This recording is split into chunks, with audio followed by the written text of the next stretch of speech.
आज हम कंधे के दर्द के बारे में बात करेंगे। जिन लोगों को कंधे में दर्द होता है या जिनका कंधा जाम हो जाता है या कुछ लोगों को पता ही नहीं तो उनका शोल्डर स्टिफ हो चुका है, वो लोग ये कहते हैं कि हमें बाइसेप पे पेन आ रहा है या यहाँ पे छोटी सी गांठ जैसी बनी हुई है। तो ये सारे सिम्टम्स होते हैं फ्रोजन शोल्डर के। फ्रोजन शोल्डर होता क्या है? हमारा जो कंधा होता है ये बॉल एंड सॉकेट जॉइंट होता है। हमारा जो कंधे की जो हड्डी होती है उसका हेड ऐसे हमारे शोल्डर पे या कॉलर बोन पे ऐसे अटका रहता है, जो कि ऐसे मूव करता है। ये हमारा 360 डिग्री पे रोटेट करता है और ये बहुत सारी मसल से मिलकर बना होता है। अगर इसमें एक भी मसल्स में कोई भी इन्फ्लेमेशन हो जाती है या कोई भी मसल टाइट हो जाती है तो हमारा ये शोल्डर स्टिफ होना शुरू हो जाता है।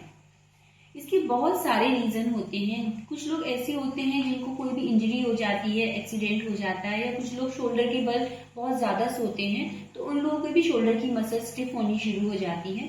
जिन लोगों को डायबिटीज होती है या जिन लोगों को थायराइड होता है उन लोगों को भी ज्यादा फ्रोजन शोल्डर होने के चांसेस होते हैं। मैक्सिमम ये देखा जाता है जिन लोगों को सर्वाइकल स्पॉन्डिलाइसिस होता है तो पहले उनको गर्दन में दर्द होता है स्पॉन्डिलाइसिस की वजह से, फिर उनका गर्दन का दर्द धीरे धीरे नीचे की तरफ रेडिएट करता है शोल्डर ब्लेड के एज पे, और उसके बाद वो धीरे धीरे उनका शोल्डर जॉइंट भी लॉक करने लग जाता है। तो बहुत से ऐसे हमारे पास पेशेंट्स आते हैं जिनको शुरू में गर्दन में दर्द होता है और उसके बाद उनका कंधा उठना बंद कर देता है।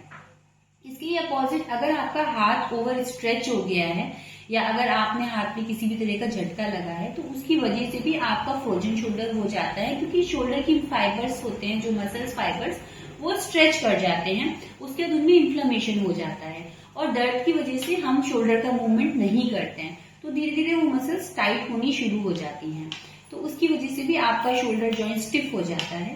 तो आज हम कुछ ऐसी ही एक्सरसाइजेस के बारे में बात करेंगे जो कि आप घर पे कर सकते हैं और धीरे धीरे अपना फ्रोजन शोल्डर को खोल सकते हैं।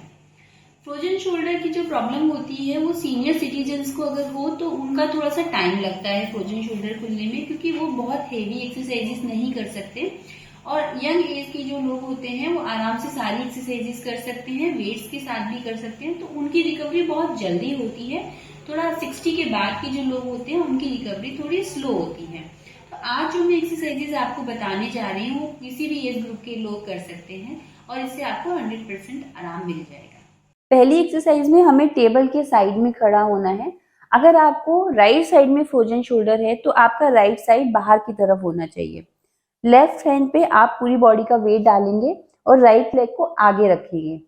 फ्रोजन शोल्डर में आपका हाथ पूरा ऊपर नहीं जाएगा और मूवमेंट करने में आपको पेन होगा, तो इनिशियली आपको हाथ का मूवमेंट ना करके बॉडी का मूवमेंट करना है।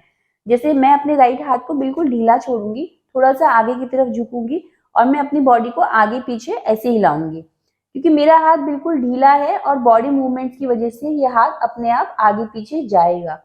जैसे ही आपको लगे कि आपका हाथ बिल्कुल फ्रीली घूम रहा है, फिर आप थोड़ा सा धीरे धीरे हाथ को पुश करके खुद से भी आगे लेकर जाइए। बट स्टार्टिंग में आपको हाथ को मूव नहीं करना है, अदरवाइज आपको पेन इतना सीवियर होगा कि आप आगे एक्सरसाइज नहीं कर पाएंगे। स्टार्ट करिए बॉडी मूवमेंट से ऐसे, और फिर धीरे धीरे अपने हाथ को खुद से पुश करते रहिए आगे और पीछे ऐसे।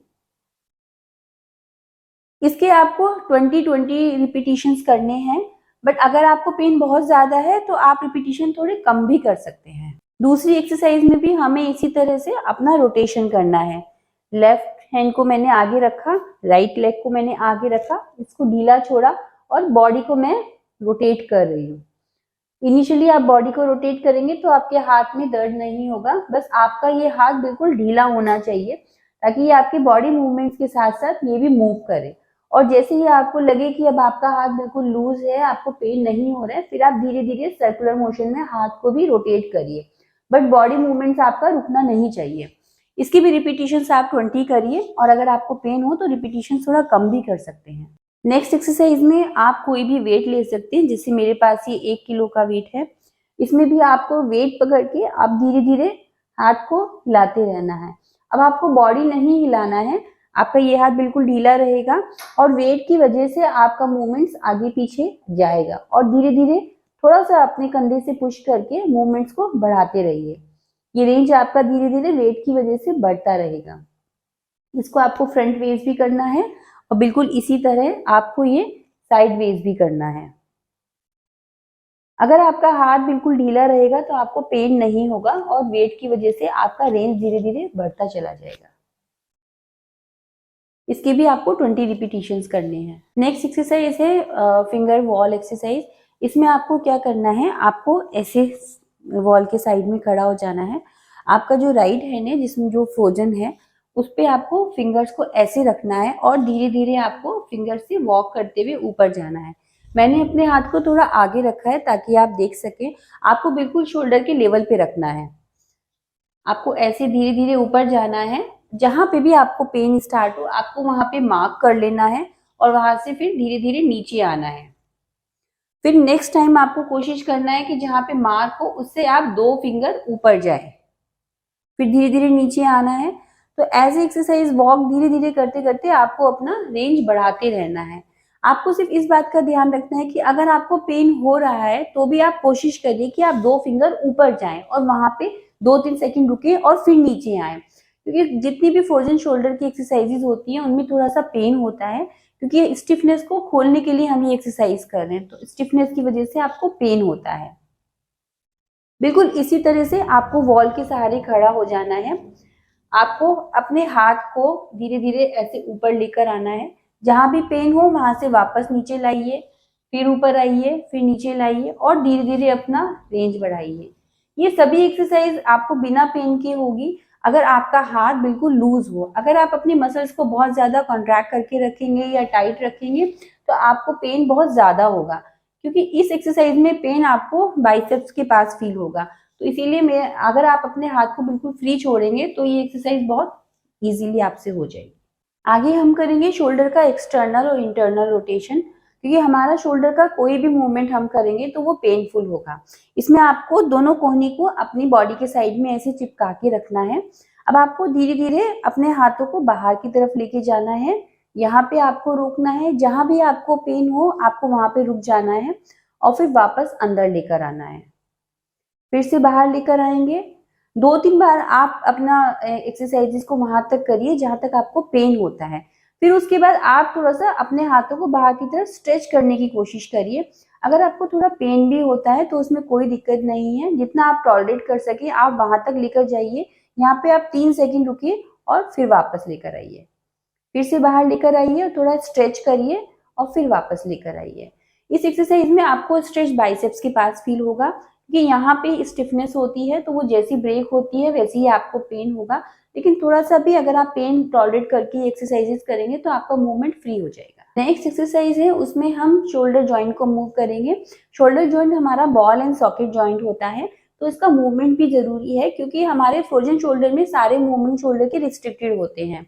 ये एक्सरसाइज आप कहीं भी खड़े होके कर सकते हैं। इसमें आपको सिंपल खड़ा होना है और शोल्डर्स को फॉरवर्ड एंड बैकवर्ड मूव करना है। ये एक्सरसाइज बिल्कुल फ्री एक्सरसाइजेज हैं।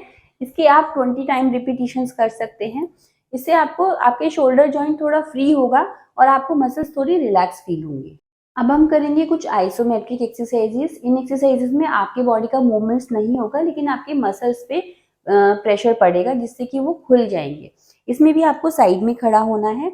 आपको अपने हाथ को ऐसे रखना है और आपको अपने हैंड से पुश करना है वॉल को, कोहनी को सीधा करके। इस तरह ये आप अपने शोल्डर के लेवल पर रखिए, मैं थोड़ा आगे करके बता रही हूँ। इसमें आपको ऐसे करके और अपने हाथ से वॉल को पुश करना है। इसका प्रेशर भी आपको ऊपर फील होगा जिससे ये स्टिफनेस खुल जाएगी आपकी। यहाँ पे आप 10 सेकेंड होल्ड करेंगे और फिर रिलैक्स करेंगे। बिल्कुल इसी तरह से आपको अपना एल्बो बेंड करना है। आपको ऐसे हाथ को, मुट्ठी को बंद करना है। अब आपको अपने फोर आर्म से वॉल को पुश करना है और यहाँ पे आपको 10 सेकेंड होल्ड करना है, फिर रिलैक्स छोड़ देना है। वापस से आपका एल्बो टच होगा, आपका बाइसेप टच होगा और ये एल्बो आपका 90 डिग्री पे बेंड होगा। फिर आपको अपने फोर आर्म से पुश करना है और यहाँ पे 10 सेकेंड होल्ड करना है और फिर छोड़ देना है। लास्ट एक्सरसाइज, इसमें आपको अपने हाथ को सीधा रखना है। दूसरे हाथ की सहायता से आपको अपने राइट हैंड की कोहनी को लॉक करना है और धीरे धीरे इसी हाथ की हेल्प से आप इस कोहनी को अपोजिट साइड लेकर जाइए। जितना भी आप इजीली लेके जा सके आपको वहां पे रोकना है और 10 सेकेंड होल्ड करना है और फिर वापस लेके आना है। इसमें भी आपको कोशिश करना है कि हर बार आप थोड़ा थोड़ा अपना रेंज को बढ़ाएं।